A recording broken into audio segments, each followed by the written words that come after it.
Indonesia ini negeri jam 2. Maksudnya? Nah, kalau jam 12 kan lurus bos. Kalau jam 2 miring. Ini negeri miring. Oh, iya. Negeri jam 2. Itu kesempatan tuh Pak ya, kalau itu undang-undang udah disahkan, itu kena. Ya nggak kena, karena negeri jam 2 apa? Oh ya. Gitu loh. Kita harus cerdas. Miring juga miring apa kan? Miring apa? Pokoknya negeri miring lah. Ini orang tahu. Miringnya di mana? Tidak menempatkan substansi yang sebenarnya. Apa itu kedaulatan? Negeri kita menyepakati kedaulatan di tangan rakyat. Itu keliru secara filosofis, secara historis, secara sosiologis, secara psikologis, dan yuridis. Ada 5 elemen saya bisa tinjau konstruk berpikir yang keliru. Kedaulatan itu ada di tangan Allah. Coba Pak ini saya senang Pak Fadil baca Qurannya bagus nih. Bacain Pak surat 6. Surat 6 ayat 57 Pak. Supaya kita ini dakwah itu kan di mana aja sih? Iya, betul. Coba Pak, Al-An'am 57. Ini ke situ lihat. Bismillahirrahmanirrahim. Qul inni ala bayyinatin min rabbi wa kadzabtum bih ma 'indi ma tasta'jiluna bih inil hukmu illa lillah yaqussul haqqa wa huwa khairul fasilin. Katakanlah Muhammad, aku berada di atas keterangan yang nyata Al-Quran dari Tuhan. Sedang kamu mendustakannya. Bukanlah kewenanganku untuk menurunkan azab yang kamu tuntut untuk disegerakan kedatangannya. Menetapkan hukum itu hanyalah hak Allah. Dia menenangkan kebenaran dan dia memberi keputusan yang terbaik. Hak membuat hukum, hukmulillah ya. Haknya Allah gitu. Jadi kekeliruannya adalah di negeri kita yang berhak membuat hukum presiden dan DPR. Pasal 5 ayat 1. Harusnya Allah ya? Allah. Kedaulatan. Nah, jadi pelurusannya kedaulatan di tangan Allah, karena itu hukum yang berhak membuat adalah Allah, sampai ke halal haram, sampai hal-hal lain yang sekecil apapun, Allah yang maha kuasa, karena Allah mengurus segala urusan, ada di Quran begitu. Nah, presiden dan DPR diberi kekuasaan lewat teori Montesquieu. Apa itu? Yaitu trias politika, pembagian kekuasaan. Dalam konteks eksekutif, presiden. Nah, turunannya ada tadi polisi sama jaksa, gitu. Kemudian legislatif, DPR. Kemudian yudikatif, nah itu hakim, ya, Mahkamah Agung, kita lawyer, ya, itu semua dalam konteks wilayah peradilan. Nah, mereka ini orang yang diberi amanah oleh Allah lewat mekanisme kita sebagai manusia, yaitu pembagian kekuasaan, bukan kedaulatan. Kedaulatan tidak bisa dibagi, kekuasaan bisa.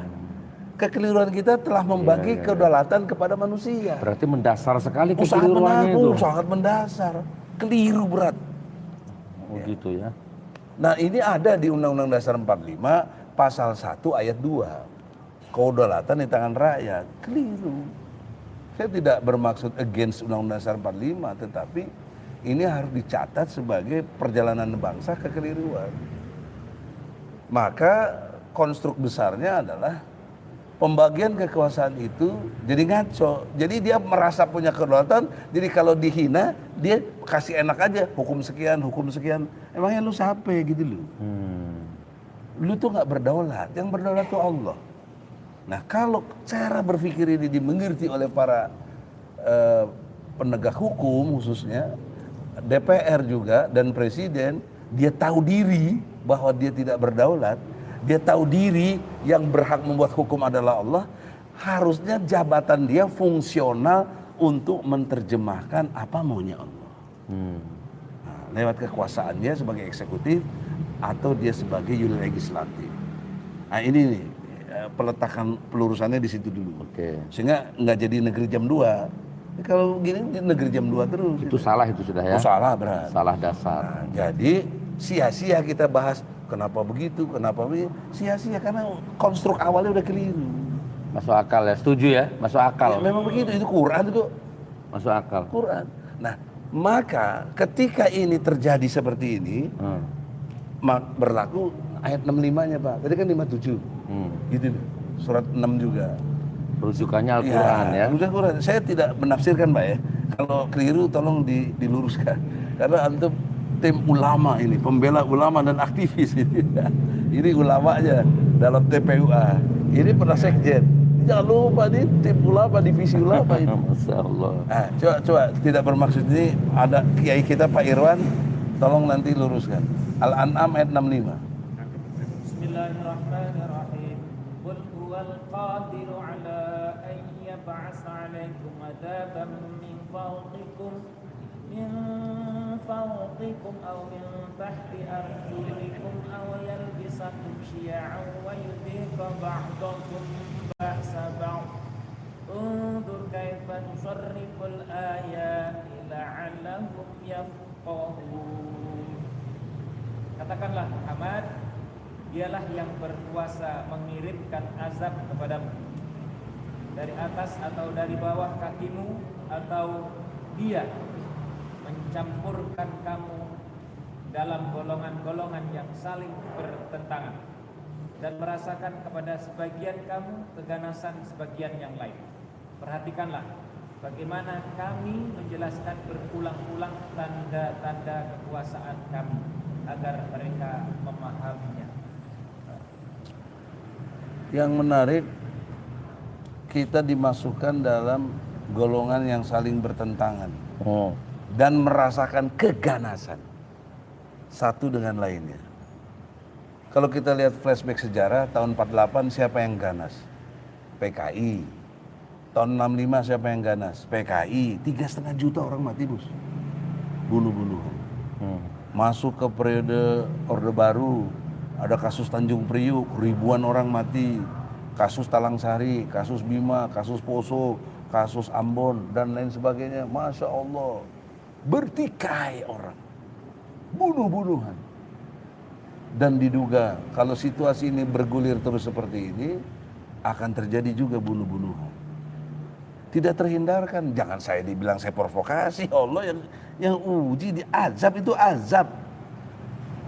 Azab dari atasmu apa? Bisa petir, bisa halilintar, bisa angin puting beliung, bisa hujan deras. Dari kakimu apa? Bencana alam, tsunami. Nah, itu bencana fisik namanya. Bisa terdeteksi. Yang ngeri bencana sosial. Konflik, Bos. Konflik. Antara lain kita konflik. Nah, undang-undang yang dimaksud tadi itu salah satu pemicu konflik gitu, Bos. Iya. Makanya kita harus sudahi. Iya. Jadi model gerakan kita harusnya kepada substansi. Jangan terjebak kepada yang sifatnya sumir gitu. Iya. Nah, bagaimana cara merubah yang orang-orang yang seperti ini, ya? Nah, Allah memerintahkan, ya, Allah memerintahkan dalam surat 8 ayatnya 65, gitu loh. Jadi setelah kita ngerti kondisional objektif ini, sudah jangan lagi pakai yang lain-lain, pakai konstruk itu. Jangan lagi kita berdebat. Kalau berdebat kalah terus kita. Berarti memang selalu tiap hari bikin aturan yang selalu memicu konflik ya? Iya, dan itu pengalihan isu. Nanti golnya apa? 3 periode pasti gol. 3 periode. Bertaruh secara intelektualnya. Kalau tadi Gus Nur bagus sekali, diam, jangan diam, ngomong. Nah, kita ngomongnya nggak ke sana karena dialihkan. Sekarang dialihkan undang-undang ini, kemarin dialihkan dengan yang lain, dialihkan lagi, ada buzzer itu. Kita sibuk dengan yang kutu-kupret itu.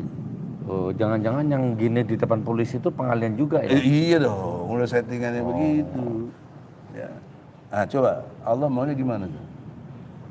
Bismillahirrahmanirrahim. Ya ayuhan nabiyyu harridil mu'minina 'alal qital iyyakum minkum 'ishruna sabiruna yaghlibu mi'atain wa iyyakum minkum mi'atun yaghlibu alfa minal ladina kafaru bi annahum qaumun la yafqahun. Wahai Nabi Muhammad, kobarkanlah semangat para mukmin untuk berperang. Jika ada 20 orang yang sabar di antara kamu, niscaya mereka dapat mengalahkan 200 orang musuh. Dan jika ada 100 orang yang sabar di antara kamu, niscaya mereka dapat mengalahkan 1000 orang kafir, karena orang-orang kafir itu adalah kaum yang tidak mengerti. Di sini ada 2 poin penting. Kobarkan perang, karena yang keduanya kualitas orang beriman yang benar itu, walaupun yang sabar, 20 bisa ngalahkan 1 banding 20, jadi sama dengan Kopassus. Ini ayat radikal nanti Bang. di tip X aja itu. Kan pasti beliau rezim kekuatan pasti bilang radikal ini ayat ini. Nah, maksud saya di tiap pesantren gaungkan ayat ini. Oh, ngeri, sebentar takut mereka itu. Tapi ini nggak digaungkan. Di masjid sini digaungkan enggak, baru dibacain sekarang kali. Oke. Tidak bermaksud kompor ya. Nah, tadi yang menarik Allah bilang kualitas orang-orang sabar 1 banding 20. Yang kayak apa sih orang sabar? Nah, itu di surat 3 146. Jadi konstruk berpikir kita harus Qur'ani, bro. Al-Qur'an. Quran bil Quran. Saya tidak bermaksud mengklaim ya, tapi kalau saya keliru tolong diluruskan di mana gitu loh. Masya Allah. Coba. Sambil nunggu ayat ya. Ini loh Bang Egy, pemirsa. Masya Allah. Cara berpikirnya, konstruksi disiplin ilmu hukumnya, step by step itu Al-Quran. Ini yang benar. Allahu Akbar. Kedaulatan itu ada di tangan Allah, ada di Al-Quran. Gitu Bang. Ya, bukan di tangan manusia, apalagi di tangan presiden. Mendidih dada saya ini Bang. Mana Makanya, yang saya sudah tinggal 19 orang Bang, kurang 19 orang, ayo mana? Terus Baca. Bismillahirrahmanirrahim. Wa ka'ayyin min nabiyyin qatala ma'ahu ribbiyuna katsir fama wahanu lima asabahum fi sabilillahi wa ma dha'ufu wa mastakanu wallahu yuhibbus sabirin. Dan betapa banyak nabi yang berperang didampingi sejumlah besar dari pengikutnya yang bertakwa. Mereka tidak menjadi lemah karena rencana yang menimpanya di Bukan jalan rencana, bencana. Mereka tidak menjadi lemah karena bencana yang menimpanya di jalan Allah. Tidak patah semangat dan tidak pula menyerah kepada musuh. Dan Allah mencintai orang-orang yang sabar. Nah, itulah yang sabar. Berkualifikasi 3 hal. Tidak lemah, tidak patah semangat, tidak menyerah. Dalam kondisi apapun, Bu, tidak boleh menyerah. Oleh karena itu, kalau memang kita insya Allah pilih untuk berjuang, kalaupun nanti ketangkap lagi, jangan minta penangguhan penahanan itu. Jangan menyerah gitu. Kita lawan aja lah. Oke. Sebentar, closingnya dulu. Ya, nah, closing. inilah poin penting kalau kita mau masuk surga. Oke. Nah, 142-nya, Bos. Ya kalau nggak begini nggak bakal masuk surga, Bos. Demi Allah nggak bakal. Kata Allah. Biar lu sorbannya segede-gede ban Vespa juga. Bismillahirrahmanirrahim. Am hasibtum an tadkhulul jannata wa lamma ya'lamillahu alladziina jahadu minkum wa ya'lamas sabirin. Apakah kamu mengira bahwa kamu akan masuk surga padahal belum nyata bagi Allah orang-orang yang berjihad di antara kamu dan belum nyata orang-orang yang sabar. An hasibtum an tadkhulul jannah. Apa kamu kira kamu masuk surga? Mana jihad kamu? Dan sabar. Nah, sabar udah dijelaskan tadi. Nah, jadi konstruk kepada konteks kita undang-undang tadi, kita lebih baik ke substansi ini, Bu. Oke. Nggak usah bahas yang ece-ece gitu. Sebentar hilang itu. Kalau ini bergelora itu sebentar hilang. Oke. Saya kira itu. Gimana Bang Damai? Gus Nur tadi sempat menyebut Harun Masiku. Oke. Jadi saya teringat itu bahwa KPK terus terang sampai saiki nggak mampu. Banyak protes, gelombang protes dari publik masyarakat. Jawaban KPK adalah silakan rakyat bantu menangkapnya, tapi ongkos sendiri. Kan gitu. Nah sekarang kalau saya nih pribadi, mungkin saya rasa banyak orang yang mirip-mirip dengan saya, yaitu mungkin tidak mampu untuk mencari, menangkap Harun Masiku. Harun Masiku.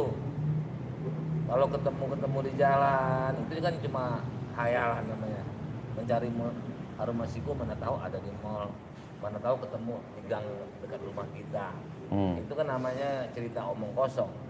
Jadi saya saran, kemudian di medsos, Twitter, saya sampaikan di situ, saya beri tantangan, kenapa yang nggak ada?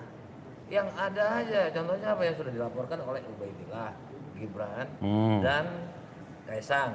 Di situ KPK menyatakan kami sedang mempelajari apakah ranah korupsi, apakah ranah KPK. Kalau memang korupsi, apakah ini domainnya KPK? Nah saya jawab itu berita itu, kasih kesempatan saya 24 jam. Saya endus-endus saya itu berkas itu, saya udah bisa menjawabnya ya, bahwa itu adalah ranah KPK atau bukan, itu korupsi atau bukan. 24 jam gratis.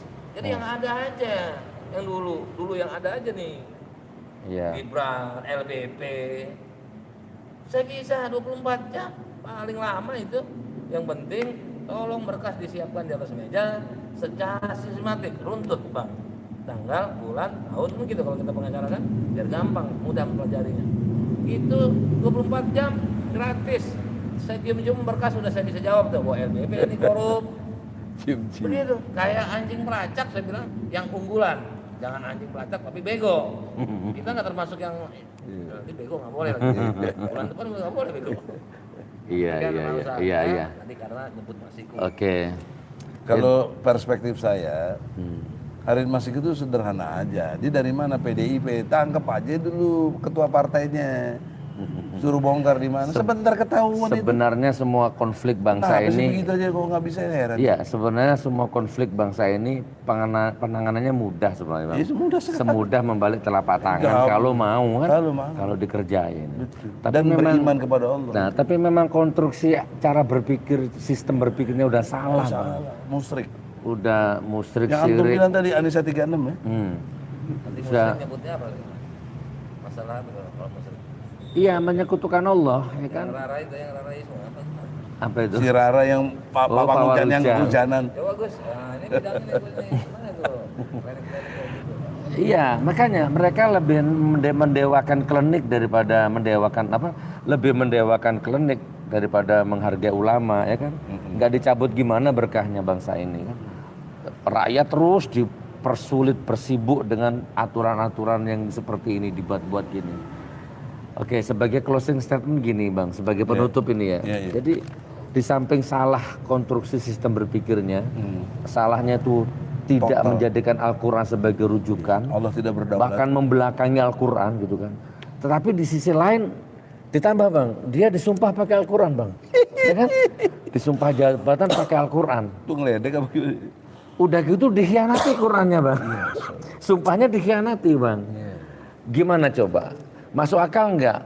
Quran saja dikibulin, Allah saja dibohongin, apalagi cuma youtuber kayak kalian ini, kan? Apalagi cuma saya, Iya, makanya saya. apalagi Bang. Tuhan aja dibohongin, apalagi rakyat gitu loh. Jadi ini sudah penuh, udah absurd sudah, nggak ada rumusnya kecuali tsunami, likuifaksi, gempa, kayak kaumnya Nabi Lut itu baru selesai kayaknya Bang. Ini sudut pandang saya begitu. Oh enggak, closing statement Bang Egy terus Bang Damai bro. Damai dulu silakan. Jadi kalau bicara tadi nyebut Lut, saya nyambung aja Gus ya. Iya. Jadi ini memang lucu, bahkan nggak masuk akal. LGBT, karena bicara Lut ya, maaf ya, ada kaitannya kan? Ada. Lut. Lut itu negeri Sodom kalau nggak salah, Iya. itu sampai dibalik atau pokoknya celaka lah itu umat. Saya Nabi Lut dan pengikut pemerintah.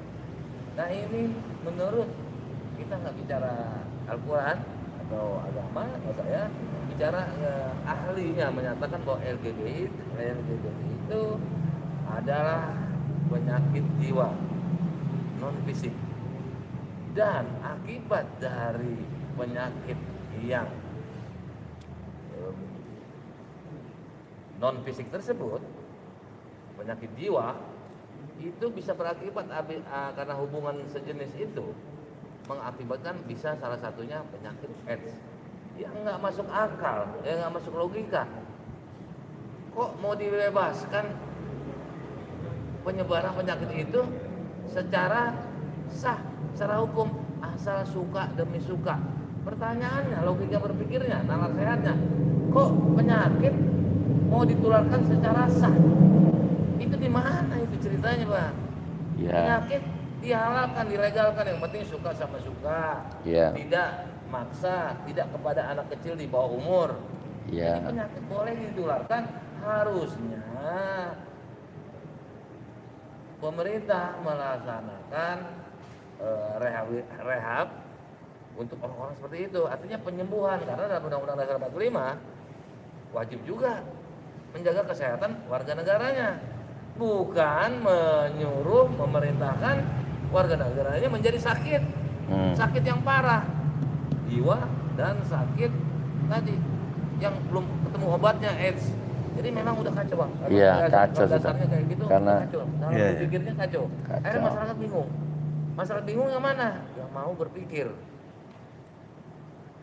Iya. Nah, Oke. Bang, closing Bang, closing Bang. Kalau secara Qurani, situasi kayak seperti ini kan sudah tergambar dan terdeteksi serta dianalisis. Oke. Tadi saya sampaikan konstruk berpikir yang keliru. Menempatkan Allah tidak berdaulat. Di Indonesia ini atau khususnya di dunia, Allah itu nggak ada gitu loh. Apa bukti Allah nggak ada? Hukumnya nggak berlaku, nggak dianggap. Dikangkangin. Iya gitu loh. Itu filosofis coba. Iya, iya. Kalau betul Allah ada, bahkan di negeri ini jangan lupa Gus, Iya. negeri Republik Indonesia ini pasal 29 ayat 1 UUD 45 mengatakan negara Republik Indonesia berdasar kepada ketuhanan yang Maha Esa. Tuhan yang Maha Esa itu Allah. Allah disebut dalam mukadimah alinea ketiga, berkat rahmat Allah dinyatakan kemerdekaan bangsa Indonesia. Allah itu punya hukum, namanya hukum Islam. Harusnya hukum Islam berlaku di Indonesia. Secara ilmu hukum tuh, nggak pakai Quran saya. Tapi konstruk hukum itu. Konsekuensi logisnya, hukum Islam ini harus berlaku. Siapa yang memberlakukan? Menurut pasal 5 ayat 1, Jungto pasal 20, Jungto pasal 21 UUD 45, yang memberlakukan itu adalah Presiden dan DPR. Nah oleh karena itu, kita tidak boleh milih Presiden dan DPR yang tidak komit kepada Allah. Ini yang harus jadinya khalifah tuh yang begini. Oke. Jadi menjadi satu sistem khilafahnya yang benar. Jadi ya justru ini yang dimusuhin coba. Nah, oleh karena itu kita menghadapi orang-orang apa sekarang? Oke. Nah, sebentar. Ente udah pernah main ke kebun binatang belum? Udah. Ya, menurut ente yang paling jelek kebun binatang apa tuh? Ada monyet, ada beruk, ada apa lagi? Hah? Ya macam-macam lah ya. Nah, makhluk yang terburuk menurut versi Allah, surat 8 ayat 22 dan ayat 55-nya. Itu kita harus menggunakan yang sangat jelas. Bagaimana informasi Quran itu gitu loh. Supaya kita ini jangan lagi salah di dalam konteks bersikap. Oke. Karena kita sekarang dihadapkan untuk ngomong orang kafir aja nggak boleh, non muslim. Oke. Ah, ini harus tidak. Pak, coba baca Pak. Ayat 22-nya dulu, surat 8.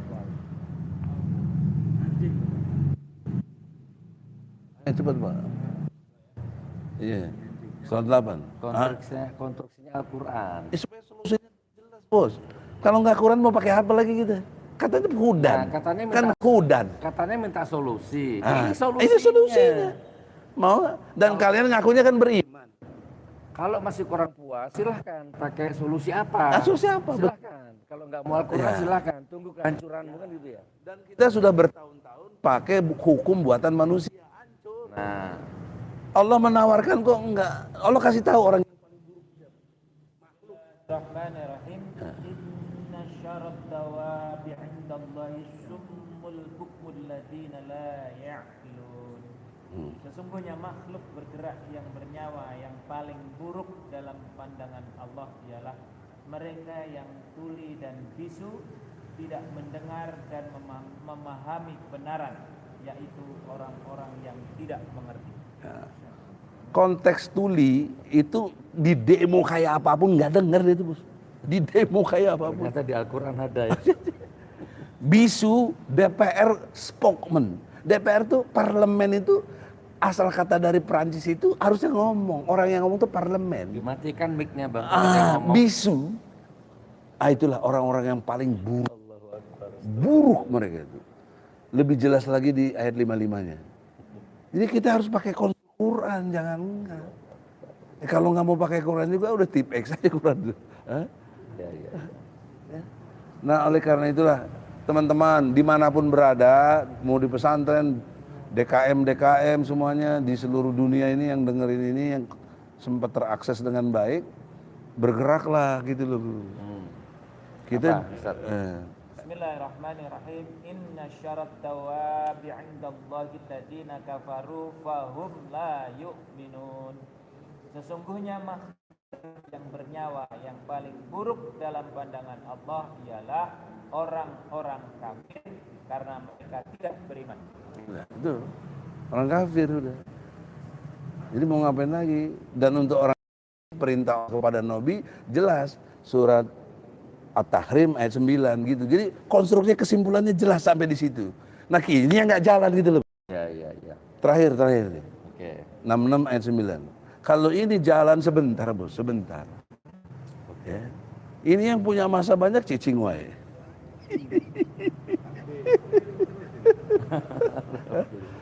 Ya kita juga udah di depan istana 212 kemana itu? Ya. Jadi buih aja semua. Apa Ustaz bacaannya Ustaz? Bismillahirrahmanirrahim. Ya ayyuhan nabiyyu jahidil kuffara wal munafiqina waghlul 'alaihim wa ma'wahum jahannam wa bi'sal masir. Wahai Nabi, perangilah orang-orang kafir dan orang-orang munafik dan bersikap keraslah terhadap mereka. Tempat mereka adalah neraka jahanam dan itulah seburuk-buruk tempat kembali. Nah, kalau kita ngaku pengikut Nabi ya udah perangi dong, udah cicing wae. Udah gitu aja lah. Assalamualaikum warahmatullahi Kafir harbi wabarakatuh. bang ya. Iya harfi. Yang udah jelas, yang buruk tadi. Oke, sebagai penutup ya. Jadi gini, saya sebut rezim sajalah ya. Ah gitu. Biar sudah komplit itu rezim itu. Iya. Anda sudah pakai cara apa selama ini? Apa kira-kira? Demokrasi, NKRI harga mati misalkan ya, atau apa? Hah? Kapitalis, liberalis, sosialis, komunis, itu semua sudah Anda pakai. Iya.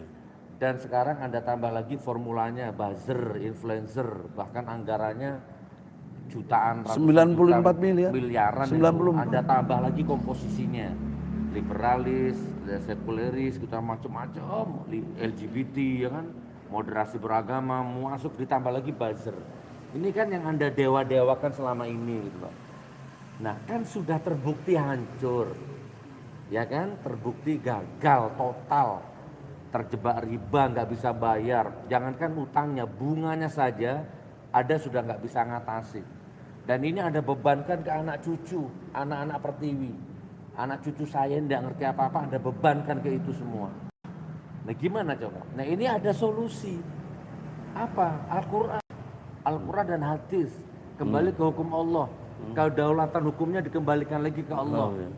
Lah kalau misalkan rezim ini, misalkan Jokowi, apa legislatif, yudikatif, eksekutif ya, tidak mau kembali ke Al-Quran, silahkan mau kembali ke mana? Adolf Hitler apa? Iya. Hitler Fasis, ya? fasis. Atau mau Anda mau ngambil rujukan ke Abu Janda, ini Siregar, Eko Kuntadi. Iya. Terserah mau enggak, kemana? Anda mau ngambil rujukan kemana coba? Saya ngerti, Anda lihat YouTube ini, konten ini pasti ketawa Anda. Karena ketawa menunjukkan bahwa khatamallahu ala qulubi, hatimu mati sudah berkarat. Makhluk paling buruk. Iya, pasti mencibir bibirmu, ya kan? Nah itu tuh mencibir kan? Karena kamu kebanyakan makan uang haram gitu loh. Ya betul. Kurang lebih begitu saudaraku, mati hatimu tuh berkarat. Sudah ya, jadi ini solusi. Kalau Anda mau tuh rakyat Indonesia ini solusi tuh banyak gitu. Coba bebaskan Habib Rizik, minta maaf sama Habib Rizik, itu salah satu solusi. Nanti kalau saya ngomong gini dituduh radikal. Repot Anda ini. Kalau mau goblok sendirilah, hancur sendiri, nggak usah ngajak-ngajak rakyatnya. Kurang lebih begitu. Ya saudaraku, mudah-mudahan manfaat. Oke Bang Egy? Oke. Cukup ya? Terima kasih. Baik, assalamualaikum warahmatullahi wabarakatuh. Waalaikumsalam warahmatullahi wabarakatuh.